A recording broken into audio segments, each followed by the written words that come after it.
Hi friends, మనం ఎప్పుడైనా ఆకాశం వైపు చూసినప్పుడు మెరిసే నక్షత్రాలు, అందమైన చందమామ కనిపిస్తాయి. కానీ మన కంటికి కనిపించిన ఒక భయంకరమైన ముప్పు మన నెత్తి మీదే పొంచుందని మీకు తెలుసా? ఆకాశం నుండి ఎప్పుడు ఎక్కడ ఏ నిప్పులు కురుస్తాయో తెలియని పరిస్థితి. మనం పంపిన శాటిలైట్లే ఇప్పుడు మనకు శత్రువులుగా మారుతున్నాయి. అక్షరాల కొన్ని టన్నుల చెత్త మన తలలపైన తిరుగుతోంది. అసలు ఈ స్పేస్ జంక్ అంటే ఏంటి? అంతరిక్షంలో పేరుకుపోయిన ఈ చెత్త మన ప్రాణాల మీదకు తెస్తోందా? Watch this. ఫ్రెండ్స్, గత 60 ఏళ్లలో మనిషి వేల సంఖ్యలో శాటిలైట్లను అంతరిక్షంలోకి పంపాడు. వాటి కాలం తీరిపోయాక అవి అక్కడే తుప్పుపట్టి ముక్కలై భూమి చుట్టూ తిరుగుతున్నాయి.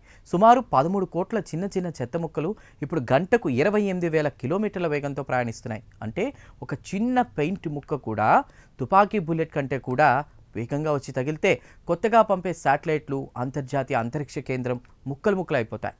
దీనినే శాస్త్రవేత్తలు క్యాస్లర్ సిండ్రోమ్ అంటున్నారు.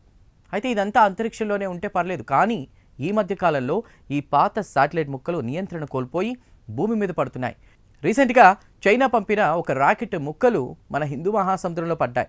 మరికొన్ని చోట్ల జనావాసాల మధ్య కూడా పడుతున్నాయి. ఆకాశం నుండి నిప్పులు కురుస్తున్నాయా అని జనం భయపడే స్థాయికి ఈ పరిస్థితి వెళ్ళింది. దీనివల్ల భవిష్యత్తులో విమానాల ప్రయాణం కూడా ప్రమాదంలో పడే అవకాశం ఉంది. అంతరిక్షం ఒక గార్బేజ్ యార్డ్లా మారిపోతోంది. మరి దీనికి పరిష్కారం లేదా అంటే నాసా అలాగే ఇస్రో వంటి సంస్థలు ఇప్పుడు అంతరిక్షంలో చెత్తను క్లీన్ చేసే మిషన్లపైనే పనిచేస్తున్నాయి. భారీ నెట్లు లేదా రోబోటిక్ చేతుల ద్వారా ఈ చెత్తను పట్టుకుని భూమి వైపు లాగడం వల్ల అవి వాతావరణంలో కాలిపోతాయి.